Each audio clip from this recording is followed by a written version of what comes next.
જો આના લગતા એમસીક્યુ પૂછાય છે, સૈદ્ધાંતિક એમસીક્યુ ખાસ સમજજો તમે. થિયરી સમજવાની છે આમાં બરાબર. પેલું છે વાસ્તવિક વાયુ અને આદર્શ વાયુ. રિયલ ગેસ ને આઈડિયલ ગેસ. વાસ્તવિક વાયુ ને આદર્શ વાયુ કોને કહેવાય? આદર્શ વાયુ કોને કહેવાય?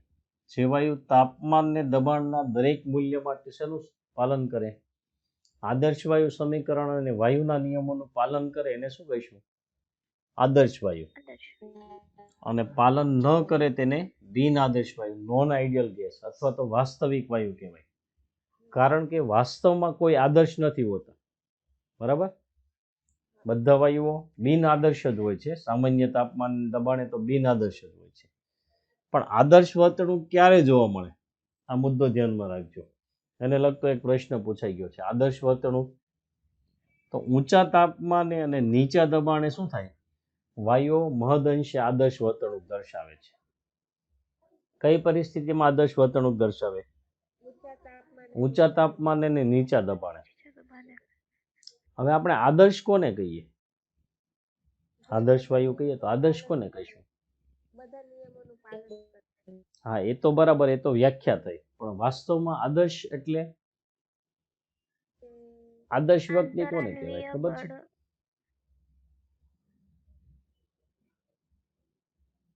જેને કોઈ સાથે કઈ લેવા દેવા હોય નહીં, બરાબર ને? એને આદર્શ કહેવાય, બરાબર? કઈ ફરક ન પડતો હોય એને. એટલે અહીંયા વાયુના સંદર્ભમાં વાત કરીએ ને તો અણુઓ વચ્ચેના આકર્ષણ બળો લગભગ કેવા ગણવામાં આવે છે? નહિવત. ત્યારે એને આદર્શ ગણીએ છીએ. સમજ પડી ને? એટલે આદર્શ એટલે મેઇન વસ્તુ શું યાદ રાખવાની? આદર્શ હોય એટલે એમ સમજવાનું કે અણુ વચ્ચે આકર્ષણ બળ લાગતું જ નથી,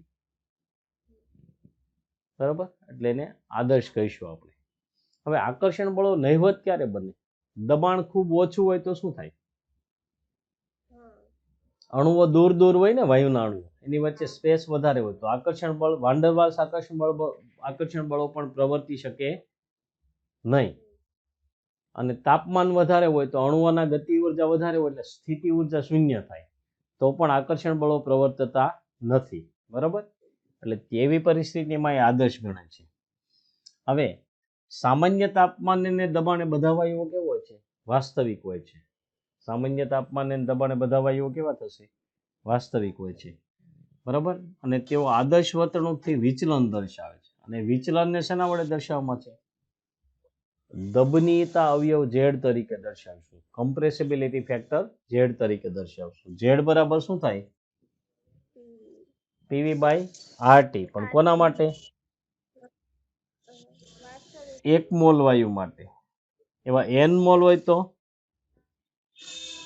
ઝેડ બરાબર શું થશે? ઝેડ બરાબર પીવી બરાબર ઝેડ બરાબર પીવી બાય એનઆરટી થશે. શું થશે? PV by NRT. હવે આદર્શ વાયુ સમીકરણ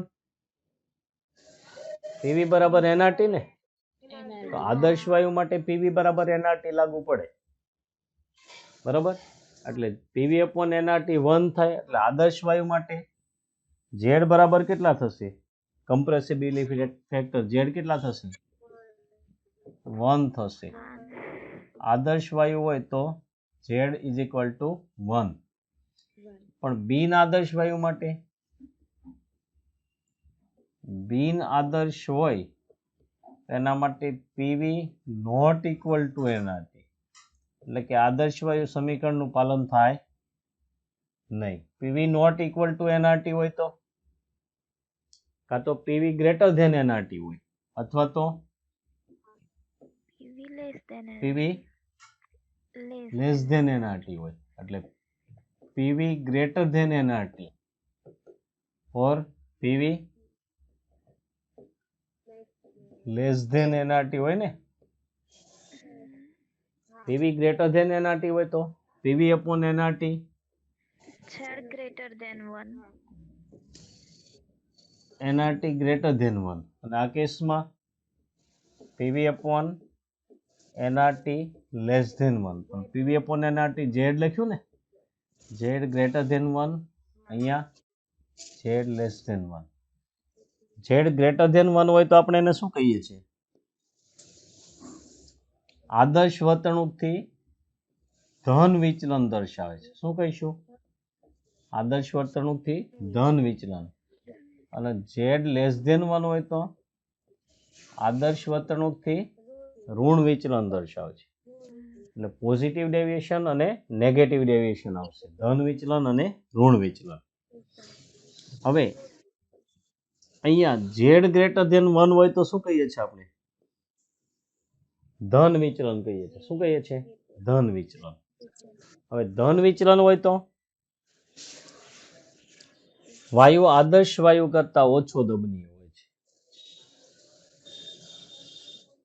આદર્શ હોય તો દબનીયતા 1 કહેવાય. કદ દબાણ 2 ગણું કરો તો કદ અડધું થાય. 3 ગણું કરો તો કદ ત્રીજા ભાગનું થાય. દબાણ 4 ગણું કરો તો કદ ચોથા ભાગનું થાય. દબાણ 5 ગણું કરો તો કદ પાંચમા ભાગનું થાય. ક્યારે? આદર્શ હોય તો. એટલે બોયલના નિયમનું પાલન થાય. પણ ધન વિચલન હોય ને તો PV upon NRT greater than 1 કહેવાય. એટલે પીવી ગ્રેટર ધેન શું લખ્યું ધન વિચલનના કેસમાં? RT. PV greater than RT. બોયલના નિયમમાં ટી તો નિયત લઈએ છે, તો આપણે પી ડબલ કરો તો વી અડધું થાય કે અડધા કરતા વધારે રહેશે? અડધા કરતા વધારે. બરાબર. તો જ ગુણાકાર 1 કરતા મોટો, આરટી કરતા મોટો થાય ને. પીવી બરાબર આરટી લાવવું હોય ને તો પી ડબલ કરતા વી અડધું થાય, 3 ગણું કરતા. પણ અહીંયા ઓછો દબાશે કારણ કે પીવી ગુણાકાર આપણે દબાણ ઘટાડતા વી વધે. એટલે ઘટાડાના પદ કરતા વધારાનું પદ કેવું હોવું જોઈએ? મોટું. અથવા પી વધારતા વી ઘટે તો ઘટાડાનું પદ નાનું હોવું જોઈએ. એટલે ઓછો ઘટાડો થાય એટલે ઓછો દબનીય હોય. કદમાં ઓછો ઘટાડો થાય. દબાણની સાપેક્ષમાં જે આદર્શમાં થાય 2 ગણું કરતા અડધો, 3 ગણું કરતા ત્રીજો, એમ 2 ગણું કરતા અડધો ન થાય, અડધા કરતા થોડોક ઓછો ઘટાડો થાય તો જ વી વધારે આવે. એટલે પીવી ગ્રેટર ધેન આરટી આવે. ખ્યાલ આવ્યો? એટલે એને કારણે એ ઓછો દબનીય કહેવાય. એટલે આ વસ્તુ યાદ રાખજો. ધન વિચલન હોય તો વાયુ વાસ્તવિક વાયુ કરતા કેવો હોય? એટલે આદર્શ વાયુ કરતા કેવો હોય? ઓછો દબનીય હોય. અને મોલર કદ એસટીપી એ મોલર કદ 22.4 લીટર કરતા કેવું હોય? ઓછું હોય. અને ઋણ વિચલન હોય તો આદર્શ વાયુ કરતા વધુ દબનીય હોય. સેમ આ રીતે સમજાવી શકાય. મોર કોમ્પ્રેસિબલ કહેવાય, વધુ દબનીય છે. અને મોલર કદ 22.4 લીટર કરતા ઓછું હોય. મોલર કદ એસટીપી એ 22.4 લીટર કોના માટે થાય છે? એસટીપી એ મોલર કદ 22.4 આપણે કોના માટે લઈએ છીએ? બોલો. આદર્શ વાયુ માટે. કોના માટે? આદર્શ વાયુ માટે. વાયુ આદર્શ ન હોય તો મોલર કદ 22.4 લીટર થશે નહીં. એના કરતા ઓછું કે વધુ થશે. વધુ ક્યારે થશે? ધન વિચલનના કેસમાં. ઓછું ક્યારે થશે? ઋણ વિચલનના કેસમાં થશે ને. હવે ખરેખર ઝેડ શું છે? ઝેડ એટલે વાસ્તવિક વાયુ માટે લઈએ છીએ તો પીવી રિયલ છેદમાં આરટી બરાબર ઝેડ થશે. એટલે ઝેડ બરાબર પીવી રિયલ બાય આરટી. પણ પીવી બરાબર આરટી ક્યારે કહેવાય? પીવી બરાબર આરટી. અવાજ આવે છે કોઈકનો સાઈડ પરથી, જરાક મ્યુટ થઈ જાવ ને. પીવી બરાબર આરટી ક્યારે થશે? આદર્શ વાયુ હોય તો ને. 1 મોલ માટે ખરું, પણ વાયુ કેવો હોવો જોઈએ? આદર્શ ને. તો આરટી ને બદલે પીવી ક્યારે લખી શકાય? કે આદર્શ વાયુ હોય તો એટલે આઈડિયલ વોલ્યુમ લખીશું. શું લખીશું આપણે? આદર્શ કદ લખીશું. એટલે પીવી આઈડિયલ લખીશું. પી કેન્સલ એટલે વી રિયલ અપોન વી આઈડિયલ. તો આપણે અહીંયા આ વી રિયલ અપોન વી આઈડિયલ આવ્યું તો ઝેડ ગ્રેટર ધેન 1 લાવવું હોય તો છેદ કરતા અંશ મોટો હોવો જોઈએ ને, હા બરાબર. એટલે મોલર કદ 22.4 લીટર કરતા કેવું થશે? આ તો વી આઈડિયલ 22.4 લઈએ મોલર કદ, તો આ 22.4 કરતા વધારે હોવું જોઈએ. એટલે અહીંયા આપણે લખ્યું વીએમ ગ્રેટર ધેન 22.4 લીટર, અને પેલામાં ઓછું હોય છે. આ ગ્રાફ આપણે પછી સમજીએ. નેક્સ્ટ જોઈએ આપણે વાયુની આદર્શ વર્તણૂકથી વિચલનમાં તાપમાનની અસર. આપણે પીવી વર્સિસ પી ના ગ્રાફ બોયલના નિયમમાં ભણી ગયા. આદર્શ હોય તો કેવો આવે છે? પીવી વર્સિસ પી ગ્રાફ કેવો આવે છે? પી ના અક્ષને સમાંતર આવે છે ને, અલગ અલગ તાપમાને. અહીંયા કન્ડિશન છે T1 less than T2 less than T3 less than T4. અવાજ આવે છે વધારે, કોઈકનો બંધ કરો ને.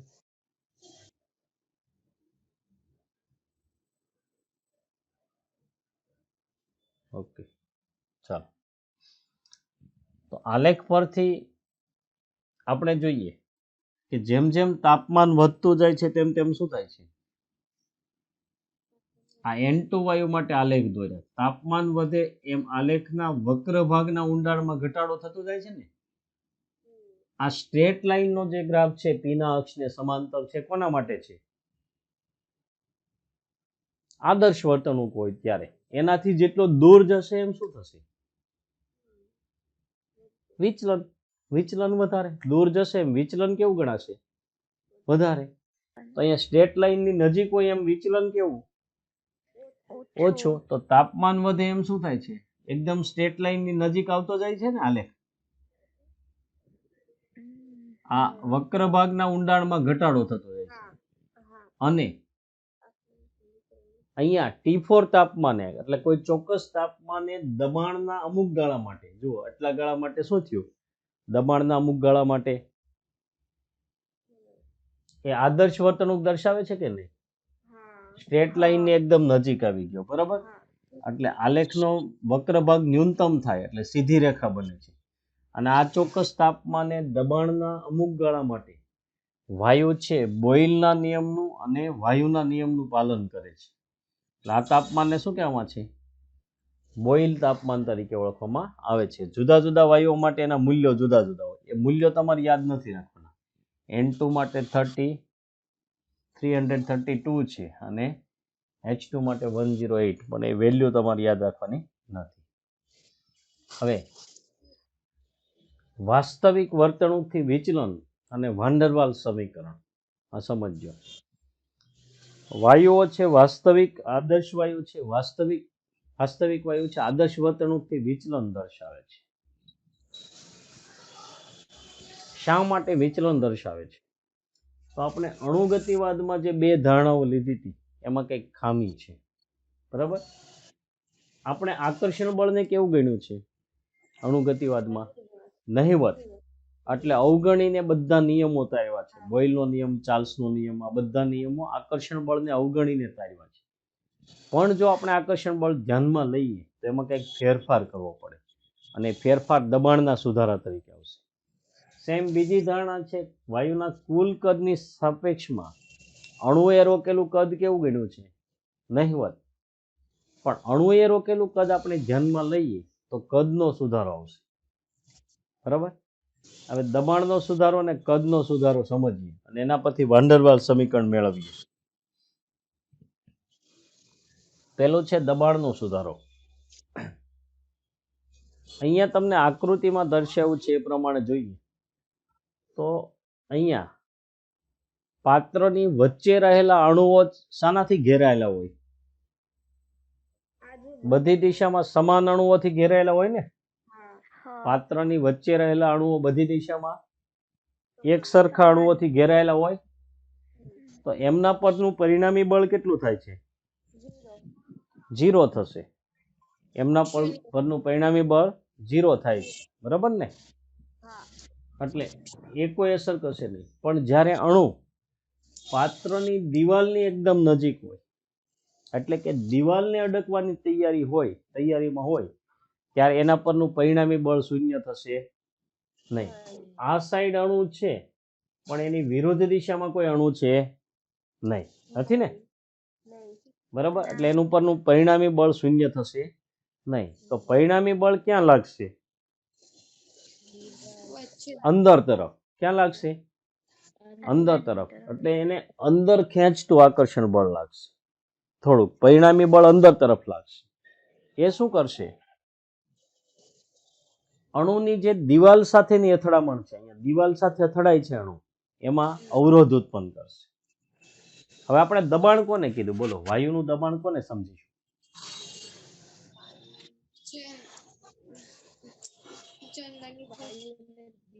અણુઓ પાત્રની દિવાલ સાથે અથડાય એટલે એના પર બળ લગાડે છે ને, એ બળને જ આપણે શું કહીએ છીએ? દબાણ.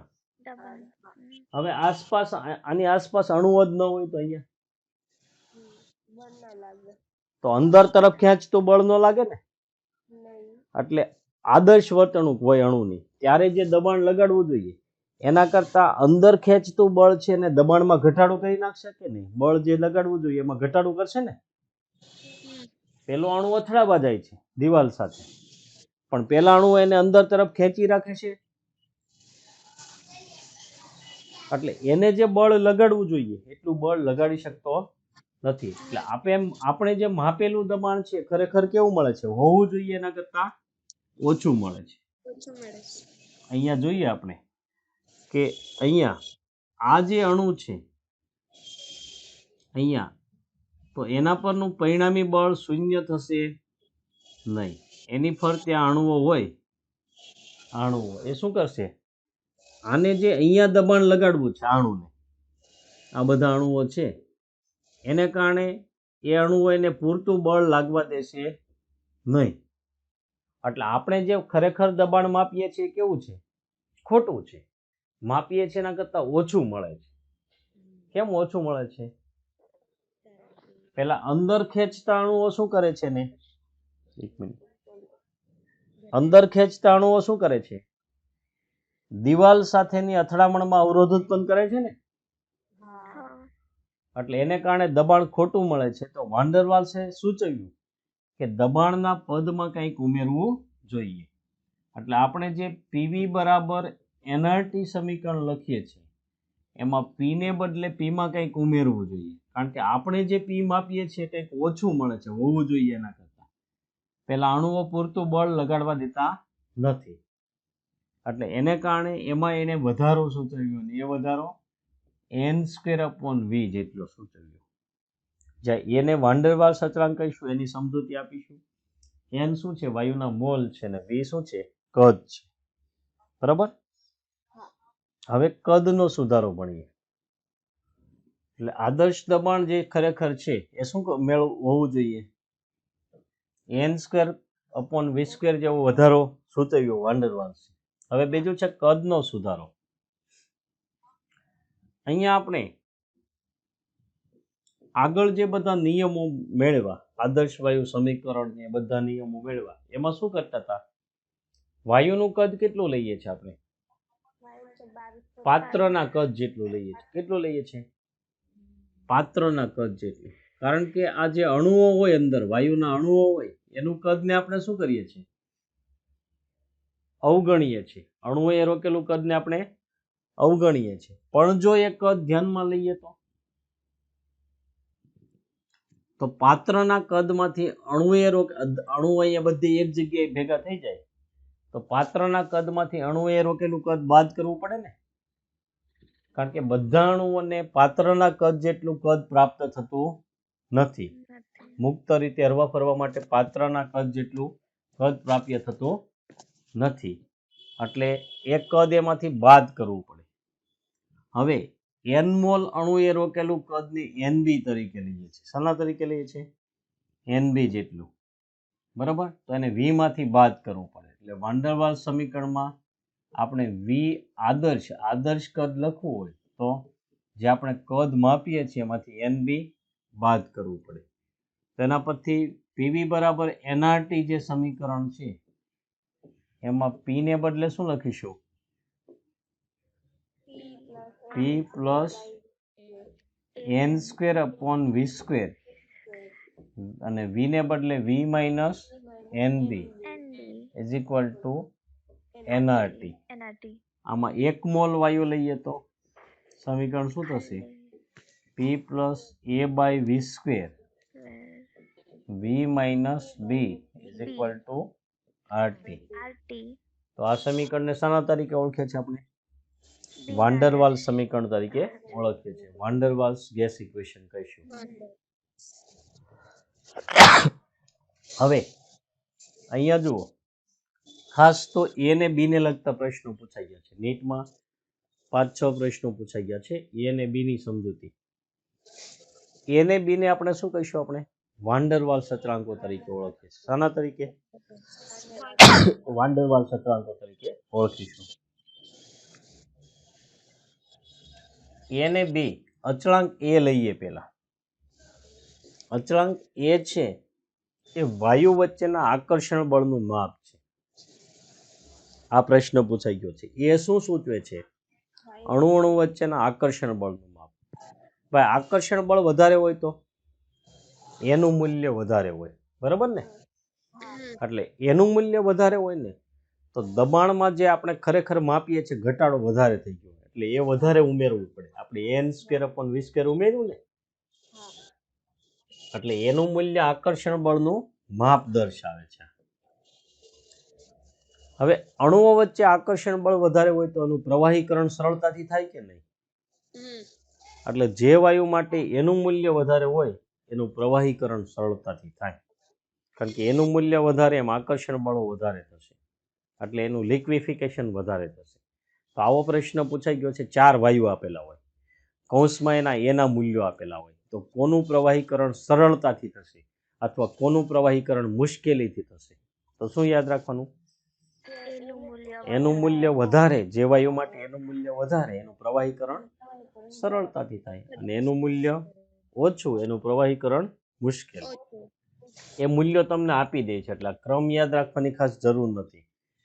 SO2 NH3 H2S CO2, એમાં SO2 NH3 ને H2S ત્રણે અણુઓ કેવા છે? ધ્રુવીય અણુઓ છે. કેવા છે? ધ્રુવીય અણુઓ. એટલે એના માટે આકર્ષણ બળો વધારે હોય. દ્વિધ્રુવીય આકર્ષણ બળ લાગે ને. CO2 અને કાયમી વાયુ એ બધા કેવા ગણાશે? અધ્રુવીય. CO2 અને કાયમી વાયુઓ કેવા ગણાશે? અધ્રુવીય. એટલે એના માટે એનું મૂલ્ય ઓછું હોય. પછી એનો એકમ. ભાઈ આપણે વાન der વાલ્સ અવસ્થા સમીકરણ લખ્યું. P plus AN square upon V square V minus NB is equal to NRT. તો આખું પદ શેનું થશે? દબાણનું પદ કહેવાય. અને આખું પદ શેનું છે? કદનું. તો N square upon V square નો એકમ એટલે N square upon V square નો એકમ એટલે દબાણનો એકમ થાય ને.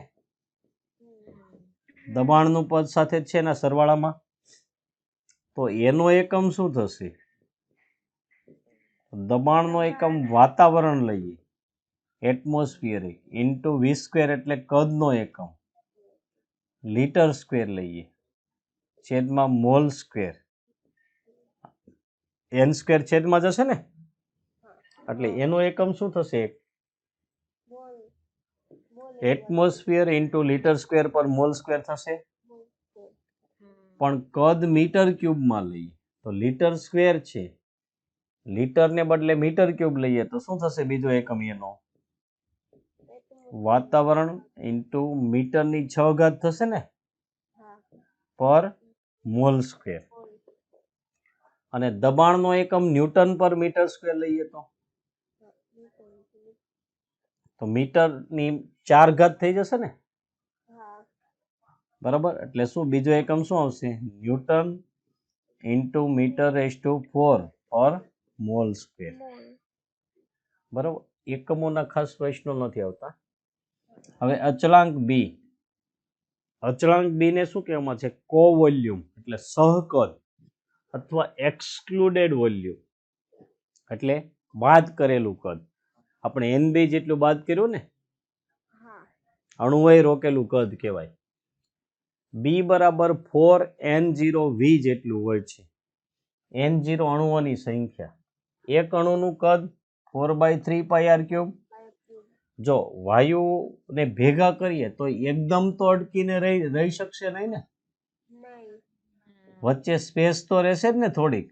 એકદમ અટકીને રહી તો અપાકર્ષણ બળો વધી જાય. એટલે ખરેખર જે N0 અણુઓનું કદ ખરેખર તો કેટલું હોવું જોઈએ? N0 ગુણ્યા 4/3πr³ ને, એક અણુનું કદ 4/3πr³. પણ એના કરતાં 4 ગણું શા માટે મળે છે? કારણ કે અણુઓ એકદમ અડકીને તો રહી શકે જ નહીં, પોસિબલ જ નથી ને. અને ગોળાકાર સ્વરૂપે માનીએ તોય વચ્ચે સ્પેસ રહેશે. એટલે જે અણુએ રોકેલું કદ છે એટલું આનું 4 ગણું થશે.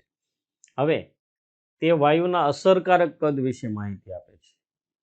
બી શેના વિશે માહિતી આપે છે? આ યાદ રાખજો, અસરકારક કદ.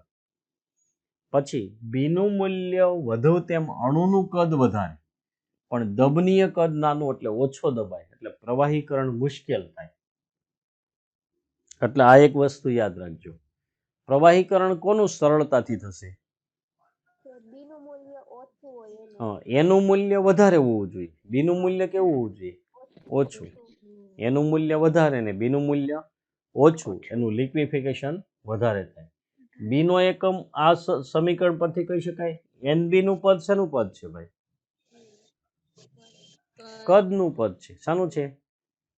કદનું. તો NB નો એકમ એટલે કદનો એકમ લીટર લઈએ તો B નો એકમ શું થાય? લીટર પ્રતિ મોલ ને, અથવા મીટર ક્યુબ પ્રતિ મોલ. બરાબર. આગળ આપણે વાત કરીએ પ્રવાહીકરણની. જુદા જુદા તાપમાન અને દબાણે વાન ડર વાલ્સ સમીકરણ. આને લગતા એક પ્રશ્નો પૂછાઈ ગયા છે, એ આપણે જોઈએ. વાન ડર વાલ્સ અવસ્થા સમીકરણ 1 મોલ વાયુ માટે લખીએ તો શું થાય? P plus A/V². આમને V minus B is equal two RT. N1 mall લીધું. હવે વિવિધ કન્ડિશન એપ્લાય કરીએ. પેલું છે ખૂબ નીચા દબાણે. કઈ કન્ડિશન છે? ખૂબ નીચા દબાણે. ખૂબ નીચું એટલે એક્સ્ટ્રીમલી લો પ્રેશર. ખૂબ નીચા દબાણે. ખૂબ નીચું દબાણ હોય તો કદ કેવું હોય? વધારે ને. અને અણુઓ છૂટા છૂટા હોય તો આકર્ષણ બળ કેવું હોય અણુઓ વચ્ચે? ઓછું હોય ને. આકર્ષણ બળ ઓછું હોય તો કોને અવગણી શકો? A/V² પદ અવગણી શકાય. કોને અવગણી શકાય? ખૂબ નીચા દબાણે A/V² ને અવગણી શકાય. કારણ કે કદ વધારે હોય એટલે છેદ વધી જાય, અને આકર્ષણ બળ ઓછું એટલે એ ઓછું. આને અવગણવાનું. બરાબર. A/V² ને અવગણો તો સમીકરણ શું બની જશે? PV minus B is equal two RT ને. સોરી, બી પણ V ની સાપેક્ષમાં B પણ ઓછું હોય. ખૂબ નીચા દબાણે એક્સ્ટ્રીમલી લો હોય તો B નું મૂલ્ય ઓછું હોય ને, કારણ કે અણુએ રોકેલું કદ પણ અવગણી શકાય. બરાબર. એટલે A/V² તથા બીજા કોને અવગણી શકીએ? B ને અવગણીએ તો શું થશે? આ બંનેને અવગણતા બોલો. PV is equal two RT ને. PV is equal two RT. PV બરાબર RT હોય તો Z બરાબર 1 ને. PV/RT1 Z1. તો વાયુ આદર્શ વર્તણૂક હોય. ખૂબ નીચું દબાણ એટલે લગભગ 0 દરેક વાયુ માટે. હવે જુઓ, આ જે ગ્રાફ છે, આ જે ગ્રાફ, આ પહેલો ગ્રાફ, બરાબર. એમાં શું છે તમે જોઈ શકો છો એ ગ્રાફમાં ખૂબ નીચું દબાણ એટલે લગભગ 0 ની આસપાસ હોય તો બધા વાયુઓ અહીંયા ભેગા થાય છે. તો Z1 છે ને અહીંયા આ લાઈન શું દર્શાવે Z1 આદર્શ વર્તણૂક દર્શાવે છે કારણ કે Z વર્સિસ P નો ગ્રાફ દોરેલો છે બરાબર. Z કેવું છે 1 છે બધા વાયુઓ માટે છે ને કોઈ પણ નાઇટ્રોજન હાઇડ્રોજન મિથેન આ બધા વાયુઓ માટે હિલિયમ CO2 એના માટે આ ગ્રાફ બતાવેલા છે બરાબર. પછી વાત કરીએ આપણે આગળ સેકન્ડ કન્ડિશન લીધી છે આપણે ખૂબ ઊંચા દબાણે. સેકન્ડ કન્ડિશન કઈ લીધી છે ખૂબ ઊંચા દબાણે. દબાણ ખૂબ ઊંચું હોય દબાણ વધારે હોય તો કદને અવગણી શકાય નહીં. દબાણ વધારે હોય તો A/V² પદ છે એને P ની સાપેક્ષમાં અવગણી શકાય. P વધારે છે એટલે તો સૂત્ર શું થશે P કૌંસમાં V - B = RT થાય. બોલો એમાં વિસ્તરણ કરીને પછી અવગણ્યું છે તો PV - PB બરાબર RT ને. તો PV બરાબર શું થશે RT પ્લસ PB થશે. હા તો બધાને RT વડે ભાગીએ તો PV/RT બરાબર અહીંયા 1 પ્લસ PB/RT થશે ને. હા પણ PV/RT એટલે Z તો Z બરાબર શું થશે 1 પ્લસ PB/RT થાય. તો Z 1 કરતા કેવો આવશે વધારે આવશે. આ કન્ડિશન પૂછાઈ ગઈ છે ખૂબ ઊંચા દબાણે Z ને RT વચ્ચેનો સંબંધ. તો Z બરાબર 1 પ્લસ PB/RT થાય કે નહીં 1 કરતા વધારે આવે બરાબર. હવે નીચા દબાણે જો ખૂબ નીચા દબાણે અને નીચા દબાણે બંને અલગ વસ્તુ છે.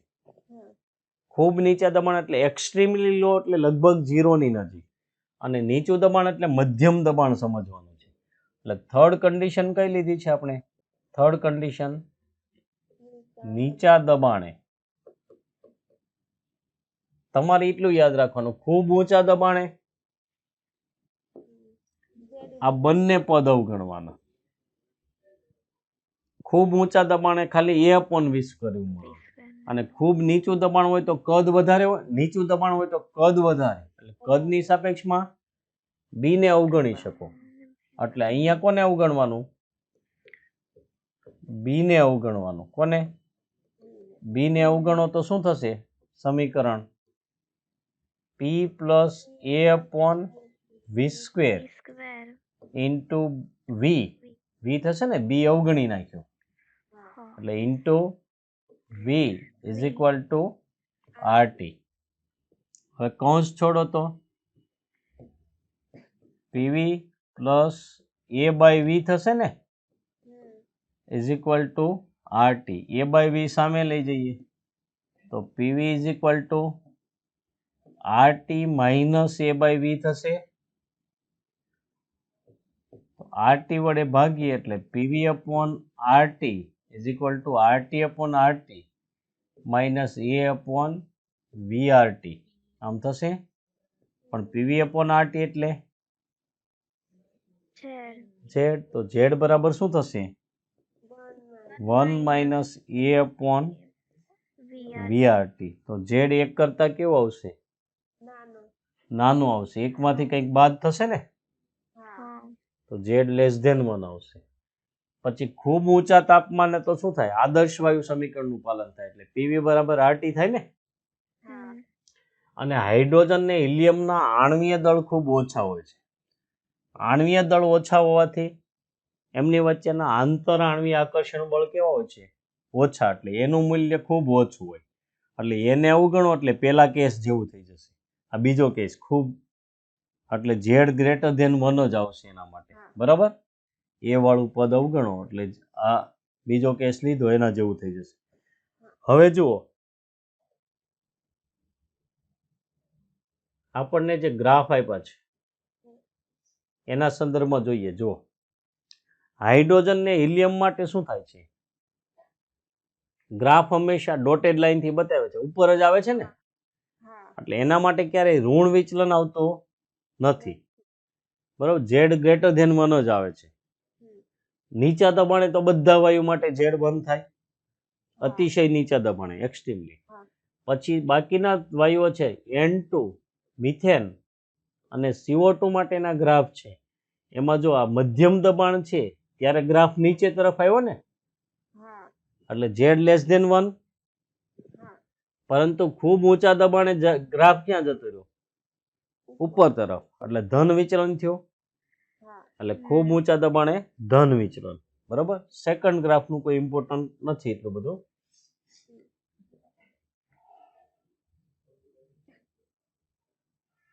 હવે વાયુનું પ્રવાહીકરણની વાત કરવાની છે આપણે.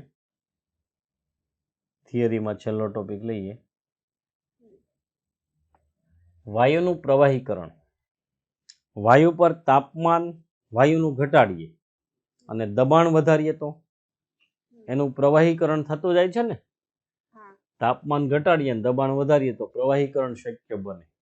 બરાબર, પરંતુ વાયુ અમુક નિશ્ચિત તાપમાન સુધી ઠંડો થયા પછી જ એ દબાણ વધારવાથી એનું પ્રવાહીમાં રૂપાંતર થઈ શકે.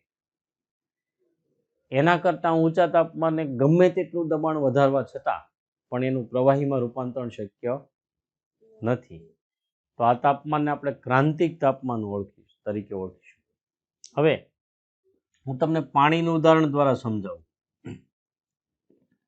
પાણી છે H2O, એનું ઉત્કલન બિંદુ કેટલું છે? 100°C. ક્યારે? એક વાતાવરણ દબાણ હોય ત્યારે ને.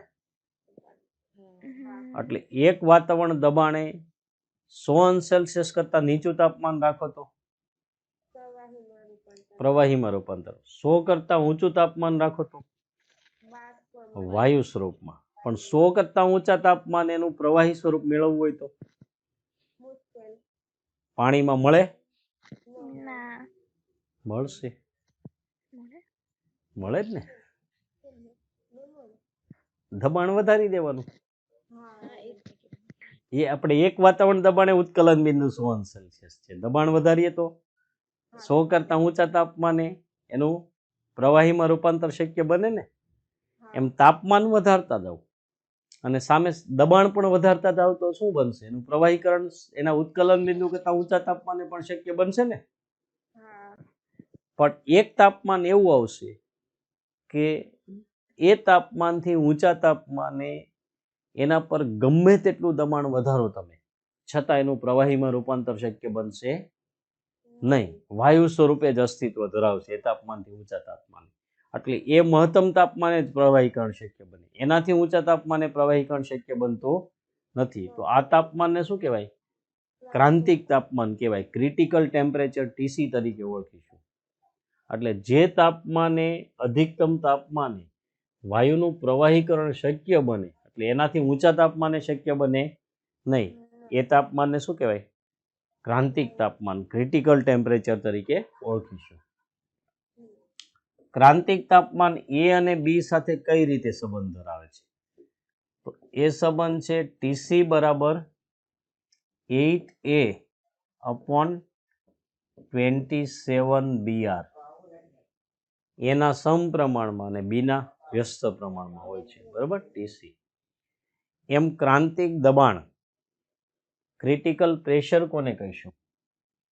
ક્રાંતિક તાપમાને વાયુનું પ્રવાહીકરણ કરવા માટે આપવા પડતા દબાણને શું કહેવાય? ક્રાંતિક દબાણ PC તરીકે ઓળખીશું. તો PC બરાબર શું સૂત્ર છે? A/27 B². PC = A/27 B². અને ક્રાંતિક કદ એટલે ક્રાંતિક તાપમાને 1 મોલ વાયુએ રોકેલું, ક્રાંતિક તાપમાને અને ક્રાંતિક દબાણે 1 મોલ વાયુનું જે કદ થાય એને શું કહેવાય? ક્રાંતિક કદ કહેવાય. અને VC બરાબર શું થશે? 3B થશે.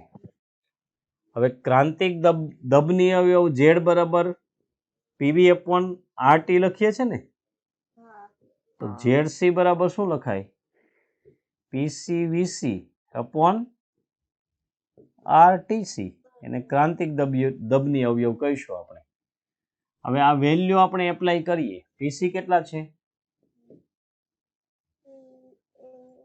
A અપોન 27B² ને, VC 3B upon R, TC 8A upon 27BR. બધા પદ કેન્સલ થઈ જશે. જુઓ, B છેદનો છેદ અંશમાં જશે એટલે B² ને B² cancel, A cancel, RR પણ કેન્સલ, એટલે AB ને R બધા કેન્સલ થઈ જશે ને. ફાઇનલ આન્સરમાં શું વધશે? 3/8 એટલે એ કેટલું થશે? 0.375 થશે. બરાબર, દબની અવયવ એટલો આવશે.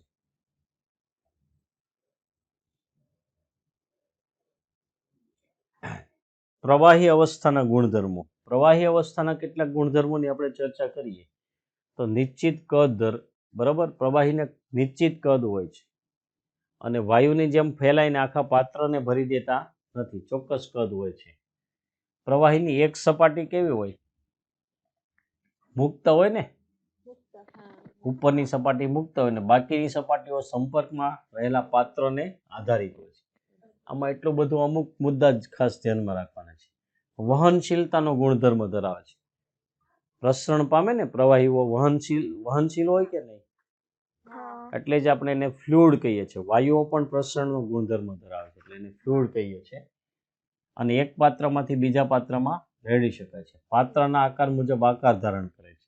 બરોબર, એટલે વહનશીલતાનો ગુણ ધરાવે છે. પછી અસંકોચન. વાયુની સાપેક્ષમાં પ્રવાહીનું સંકોચન ખૂબ ઓછું થાય છે. વાયુનું કેમ સંકોચન શક્ય બને? આપણે ચર્ચા કરી હતી. એના અણુઓ વચ્ચે સ્પેસ વધારે હોય ને, એટલે એને વધુ નજીક લાવી શકાય કે નહીં? પણ પ્રવાહીમાં અણુઓ ઓલરેડી નજીક હોય એટલે વધુ નજીક લાવી શકાતા નથી. અપાકર્ષણ બળો વધી જાય એની વચ્ચેના. બરાબર, એટલે 298 કેલ્વિન તાપમાને વાયુ માટે દબાણ 2 ગણું કરીએ ને તો કદ અડધું થાય વાયુ માટે. પણ પ્રવાહીમાં તો દબાણ 2 ગણું કરતા કદ માત્ર કેટલું ઘટે છે? 0.0045% જ ઘટે છે.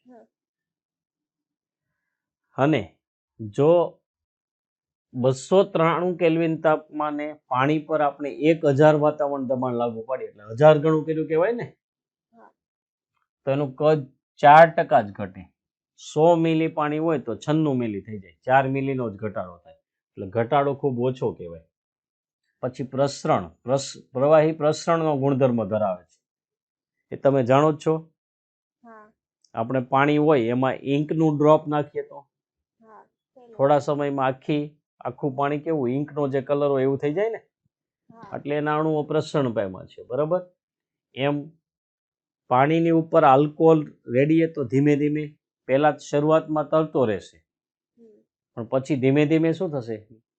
એની વચ્ચેની ભેદ રેખા હોય એ અસ્પષ્ટ થઈ જશે અને એ એકબીજામાં પ્રસરણ પામે છે. બાષ્પીભવન.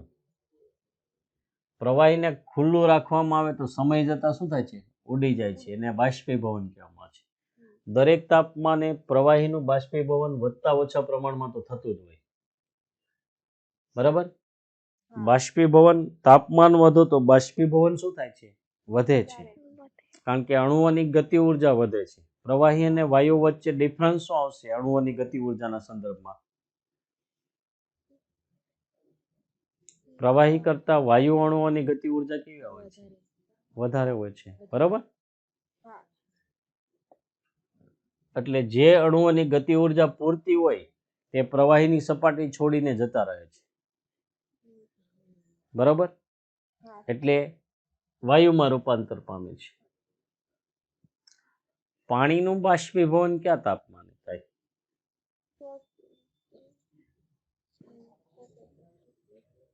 બોલો, કયા તાપમાને પાણીનું બાષ્પીભવન શક્ય છે?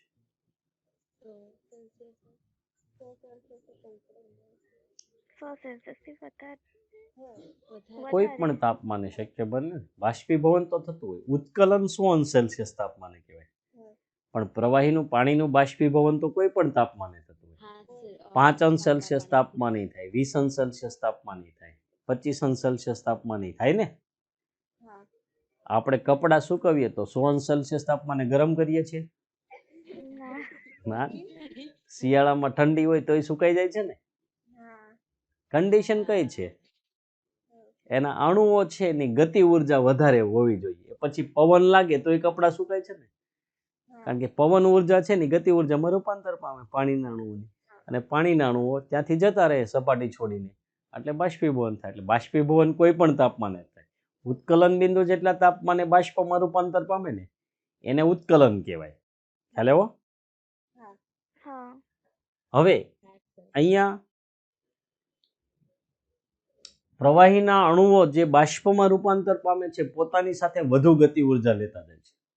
એટલે અંદરના અણુઓની સરેરાશ ગતિ ઉર્જા ઘટી જવાથી એનું તાપમાન ઘટે છે. કારણ કે તાપમાન સરેરાશ ગતિ ઉર્જા પર આધાર રાખે ને. એટલે તાપમાન ઘટે છે એટલે પ્રવાહી ઠંડુ થાય છે. આપણે માટલામાં પાણી ઠંડુ થાય છે તમને ખ્યાલ હોય તો. ઉનાળો હોય તોય એનું કારણ શું છે? આ જ છે. એમાં જે પ્રવાહી હોય, પાણી હોય, એમાં હવે માટલું છિદ્રાળું હોય છે, પોરસ હોય છે. એટલે એમાંથી ધીમે ધીમે બાષ્પીભવન થતું જાય. બરાબર ને? એની આસપાસ આપણે માટલામાં પાણી ભર્યું તો આસપાસ કેવું લાગે આપણને? ભેજવાળું લાગે ને, ભીનું લાગે છે. કારણ કે ત્યાંથી બાષ્પીભવન થતું હોય છે. પણ બાષ્પ પોતાની સાથે વધુ ઉર્જા લઈને જશે ને, એટલે અંદર જે બાકી રહેતા અણુઓ છે એની સરેરાશ ગતિ ઉર્જા ઘટી જાય. એટલે એનું તાપમાન ઘટે છે એટલે પાણી ઠંડુ થાય છે એમાં. બરોબર? પછી પૃષ્ઠતાણ. પૃષ્ઠતાણ કોને કહીએ છીએ? તો પ્રવાહીની સપાટી પર કલ્પેલી એકમ લંબાઈની રેખા કલ્પીએ આપણે, તો એની રેખાની એક બાજુના સપાટીના અણુઓ રેખાની બીજી બાજુના અણુઓ પર સપાટીને સમાંતર અને રેખાને લંબ જે આકર્ષણ બળ લગાડે છે, આકર્ષણ બળને આપણે શું કહીશું? પૃષ્ઠતાણ તરીકે ઓળખીશું. શાના તરીકે ઓળખીશું? પૃષ્ઠતાણ. આ પાત્રમાં માની લો કે આપણે પાણી ભરેલું છે. બરાબર?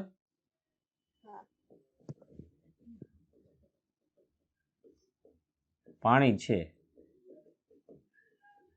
એમાં પાણીના અણુ હોય. પૃષ્ઠતાણ એ સપાટી પર જ ઉદ્ભવે, અંદરના જથ્થામાં જોવા મળે નહીં. આની મુક્ત સપાટી પર એકમ લંબાઈની રેખા કલ્પીએ. દાખલા તરીકે 1 સેન્ટીમીટર, 1 મીટર, આ રીતે કલ્પીએ. બરાબર? તો શું થાય? સામસામે અણુઓ, ખાલી એક રેખા છે નહીં, હકીકતમાં આપણે કલ્પના કરી છે. સામસામે અણુ આવશે ને, અહીંયા આ બાજુ જે અણુ આવશે એટલા આ બાજુ આવશે, તો એ એના પર એકબીજા પર બળ લગાડશે. એ બળ આ રેખાને લંબ હશે અને સપાટીને કેવું? સમાંતર. અને એ બળને શું કહીશું આપણે? પૃષ્ઠતાણ બળ તરીકે ઓળખીએ છીએ. બરાબર? તાપમાન વધતા અણુઓની ગતિ ઉર્જા વધે એટલે પૃષ્ઠતાણ ઘટે છે. આકર્ષણ બળ ઘટે એટલે પૃષ્ઠતાણ ઘટે. અને પાણીમાં ઇથેનોલ, સાબુ, ડિટર્જન્ટ જેવા પૃષ્ઠ સક્રિય પદાર્થો ઉમેરવાથી પણ પૃષ્ઠતાણ શું થાય છે? ઘટે છે. ઘટે છે. સ્નિગ્ધતા. સ્નિગ્ધતા જાણો છો ને? સ્તરીય વહનમાં કોઈ પણ બે ક્રમિક સ્તરો વચ્ચે શું હોય છે? સાપેક્ષ વેગ હોય છે. બરાબર? પરિણામે તેમની સંપર્ક સપાટી પર સ્પર્શીય અવરોધક બળ ઉદ્ભવે છે. આવા આંતરિક અવરોધક બળને શું કહેવામાં છે? સ્નિગ્ધતા બળ. આપણે નળીમાં પ્રવાહી વહેતું હોય તો નળીમાં જે વચ્ચેનું સ્તર હોય ને, સૌથી વચ્ચેનું, એનો વેગ સૌથી વધારે હોય. આ વચ્ચેનું સ્તર કલ્પી આ રીતે, આની ફરતું સ્તર, આ સ્તર, એની ફરતે એક બીજું સ્તર છે પ્રવાહીનું, એની ફરતે ત્રીજું સ્તર છે. આવા સ્તરો કલ્પી શકીએ આપણે. આ બીજું સ્તર, એની ફરતે એક ત્રીજું સ્તર છે. આવા સ્તરોની આપણે કલ્પના કરીએ તો સૌથી વધુ વેગ કોનો હોય? વચ્ચેના સ્તરનો. આનો વેગ સૌથી વધુ હોય, બરાબર.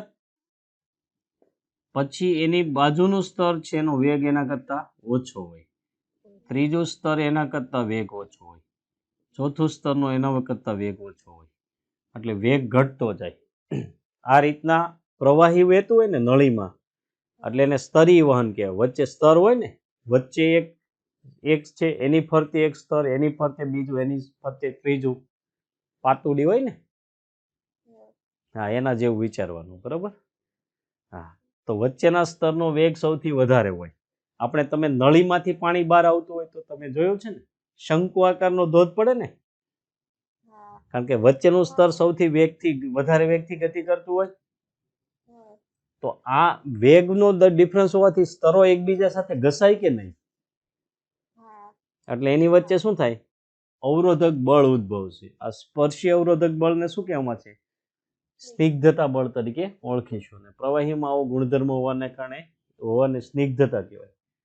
તાપમાન વધતા સ્નિગ્ધતા ઘટશે. ઓકે, તો આપણે અહીંયા થિયરી મોસ્ટ ઓફ બાષ્પ દબાણ વાળો એક ટોપિક બધું પૂરું થઈ ગયું. પૃષ્ઠતાણ બાષ્પ દબાણ રહી ગયું ને, બાષ્પીભવન ની વાત કરી, બાષ્પ દબાણ.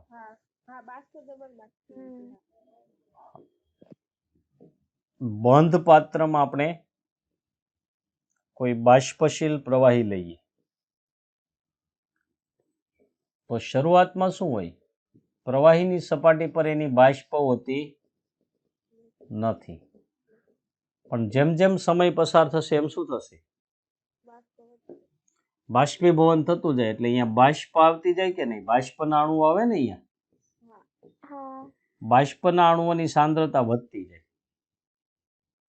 સાંદ્રતા અમુક સુધી પહોંચે એટલે પછી વધશે નહીં, કારણ કે ગીચતા વધી જાય એટલે અણુઓ વચ્ચે આકર્ષણ બળ થાય. આકર્ષણને કારણે અમુક અણુઓ ગતિ ઉર્જા ગુમાવે. ગતિ ઉર્જા ગુમાવે એ પાછા શેમાં આવી જશે, બોલો, ગતિ ઉર્જા ગુમાવે પાછા શેમાં આવી જશે, પ્રવાહી અવસ્થામાં આવી જશે ને. શેમાં આવી જશે, પ્રવાહી અવસ્થામાં આવી જશે. એટલે આ રીતે પ્રવાહીમાં આવી જશે. એટલે એક સમયે પ્રવાહીમાંથી બાષ્પમાં ને બાષ્પમાંથી પ્રવાહીમાં જતા અણુઓની સંખ્યા કેવી થાય, સરખી. તો એને શું કહીશું, પ્રવાહી અને એની બાષ્પ વચ્ચે સંતુલન સ્થપાયેલું છે એમ કહેવાય, બરાબર. અને ત્યારે જે પ્રવાહીની બાષ્પ હોય અહીંયા, એ જે દબાણ દર્શાવે એને શું કહેવાય, પ્રવાહીનું બાષ્પ દબાણ. પ્રવાહીનું બાષ્પ દબાણ બે બાબતો પર આધાર રાખે. પ્રવાહીનો પ્રકાર, જે પ્રવાહીના અણુ વચ્ચે આંતરાણવી આકર્ષણ બળ ઓછું હોય ને એનું બાષ્પ દબાણ વધારે, કારણ કે આકર્ષણ બળ ઓછું હોય તો અણુઓ એકબીજાને જકડી રાખે નહીં, એટલે સરળતાથી બાષ્પમાં રૂપાંતર પામે કે નહીં. તો બાષ્પ દબાણ કેવું થાય, વધારે. પાણી અને પેટ્રોલની સરખામણી કરી, એક જ તાપમાને રાખીએ, જુદા જુદા પાત્રોમાં રાખીએ તો કયા પાત્રમાં બાષ્પ દબાણ વધારે મળશે, પાણીવાળા કે પેટ્રોલ?